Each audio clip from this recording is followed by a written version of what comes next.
আসসালামু আলাইকুম। আশা করি সবাই ভালো আছেন। আমার কাছে একটা পানির জগ আসছে রিপেয়ার করার জন্য। এটার সমস্যা হইছে পাওয়ার পায় না বা অন হয় না। তো এটা আমরা রিপেয়ার করব। চলুন শুরু করা যাক। আমাদের প্রথম কাজ হইছে এটাতে যেই জগের যে তলাটা থাকে, যেটা 220 কারেন্টের সাথে সংযোগ হয়, এটার কেবলটা ঠিক আছে কিনা এটা চেক করে নিব। কেবলের এক প্রান্তে মিটারের এক প্রোব ধরে আর ভিতরে যে পিন থাকে যেটার উপরে জগটা গিয়ে বসে, ওই পিনের মধ্যে মিটার ধরলে যদি কন্টিনিউটি শো করে বা ওহমসে 0 ওহমস বা এর কাছাকাছি দেখায়, তাহলে এই তলা ঠিক আছে। আমাদের এটা ঠিক আছে, আমরা মেপে দেখে নিলাম। এরপরে আমরা দেখব এটার মধ্যে যে সুইচ থাকে, অন অফের যে সুইচ থাকে, এই সুইচটা ঠিক আছে কিনা।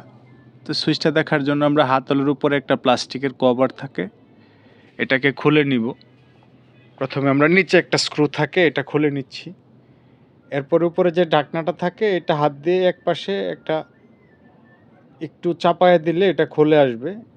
ঢাকনাটার নিচেই দুটা স্ক্রু থাকে, স্ক্রু দুটা খোলার পরে হাতলের উপরে যে প্লাস্টিকের মতো কভারটা থাকে কভারটা বের হয়ে আসবে।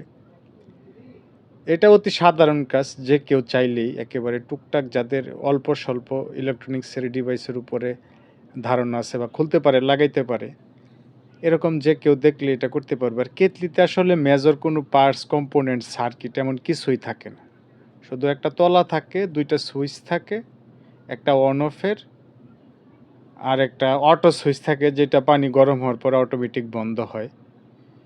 অটো সুইচটা, অন অফের সুইচটা, আর ভিতরে হিট হওয়ার জন্য একটা কয়েল থাকে। তো আমরা প্রথমে সুইচটা মেপে দেখব যে সুইচটা ঠিক আছে কিনা, না খারাপ হয়ে গেছে। আর ইলেকট্রিক কেটলিগুলোতে যেটা হয় সবচেয়ে বেশি যেটা খারাপ হয় এই অন অফ সুইচ। যদি আপনি 100 কেটলি খোলেন যে এটা অন হয় না বা পাওয়ার আসে না, এক্ষেত্রে 60টার মধ্যেই সেই রকম সমস্যা পাওয়া যায় যে এটা আসলে অন অফ সুইচটাই খারাপ হয়েছে। বাজারে এটার 30 টাকা দাম, যে কোনো ইলেকট্রনিক্সের পার্টসের দোকানে পাওয়া যায়। ওইটা আমরা কিনে আইনা লাগাই দিলে ওইটা ঠিক হয়ে যায়। কিন্তু আপনি দোকানে সারাইতে গেলে হয়তো 150-200 টাকা বিল নিবে। তো আমাদের সুইচটা ঠিক ছিল, আমরা মেপে দেখে নিছিলাম। তার সমস্যা সুইচে না, সমস্যা আমার মনে হচ্ছে ভিতরে তলায় যে স্ট্রাকচারটা থাকে কয়েলের সাথে কানেক্ট হওয়ার জন্য, এটাতে সমস্যা। তো আমরা তলার পাটটা খুলে নিব, নিচের পাটটা 3টা স্ক্রু দেওয়া থাকে। খুলে নেওয়ার পরে আমরা মিটার দিয়ে মেপে দেখব যে এটার মধ্যে একটা অটো সুইচ থাকে যেটা সবসময় অন অবস্থাতেই থাকে। প্রথমে আমরা কয়েলটা মেপে দেখে নিব। যদিও কয়েল খুব খারাপ হয় না, খুব কম, যে আমি হয়তো যে 500-700 জগ খোলার পরে একটা জগ এরকম পাইছিলাম এক সময়, যেটার হিটিং কয়েল খারাপ হয়ে গেছিল। এছাড়া আর আমি জগের কয়েল কোনো সময় খারাপ পাই নাই। হয়তো সুইচ খারাপ পাইছে বা তলাটা খারাপ পাইছে। অনেক সময় এগুলো হিট হয়ে তলাটা গলেও যায় যদি ঠিকমতো কানেক্ট না হয়। জগ বসানোর পরে প্রপারলি না বসে, তখন ভিতরে স্পার্ক করতে করতে গরম হয়ে ওই তলাগুলো, প্লাস্টিকগুলো অনেক সময় গলে যায়, বেঁকে যায়। তো আমাদের কয়েল ঠিক আছে, এটারও যথারীতি। কয়েল খারাপ যেহেতু, আমি আগেই বলছি যে কয়েল খারাপ হওয়ার সম্ভাবনা খুব কম থাকে। সমস্যা হয়েছে আমাদের অটো সুইচে।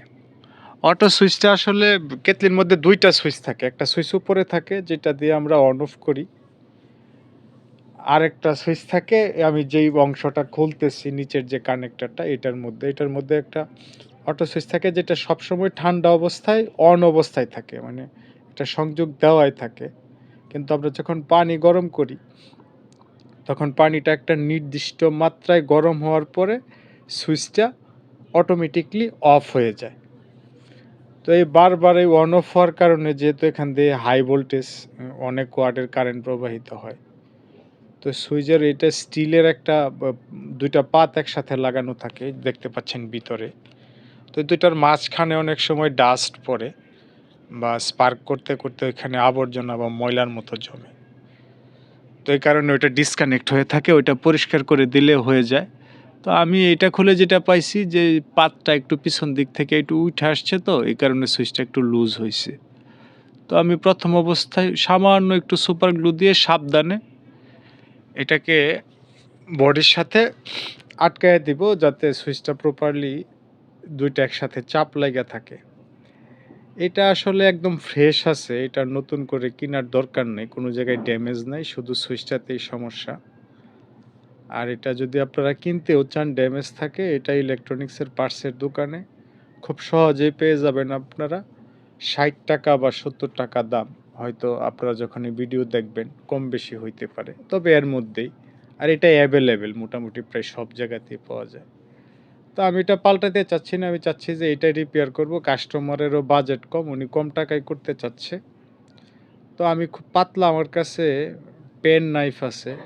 ব্লেডের মতো সরু চাকু। এটা দিয়ে আমি ওই কানেক্টর ২ টার মাঝখানে একটু ভালো করে পরিষ্কার করে নিলাম ঘষে ওটার মাথা দিয়ে।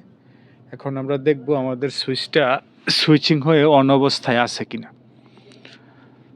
তো আমাদের যে প্রবলেম ছিল এটা পরিষ্কার করে দেওয়ার পরে সেরে গেছে। সুইচটা এখন অন অবস্থায় আছে। এটারে আমরা এখন আবার আগে যে অবস্থায় ছিল ওই অবস্থায় ফিটিং করব।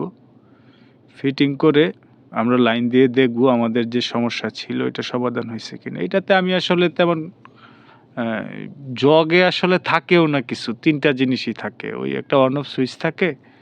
ওই পাওয়ারের কেবলের যে তলাটা থাকে ওইটাও অনেক সময় খারাপ হয়ে যায়। ওইটাও বাজারে কিনতে পাওয়া যায়। ৳৭০ বা ৳৮০ দাম। যেটা ওই নিচের কালো প্লাস্টিকটা থেকে খুইলে কেবলটা খুলে ওইটাও চেঞ্জ করে দেওয়া যায়। তো ইলেকট্রিক কেটলিতে যেহেতু জটিল কোনো পার্টস বা কম্পোনেন্টস থাকে না, এই কারণে সামান্য ধারণা আছে এরকম যে কেউ চাইলে এটা খুলে ঠিক করতে পারে। আর তেমন কিছু খারাপ হয় না। আর যেগুলো খারাপ হয় এগুলো ৳২০-৫০ ৳৬০-৭০ মার্কেট এভেইলেবল কিনতে পাওয়া যায়। তো আমি এটা যথারীতি লাগায় নিচ্ছি যেভাবে ছিল এভাবে দেখে ফিটিং করে নিব। করে দেখব আমাদের যে প্রবলেম ছিল সেটা দূর হইছে কিনা।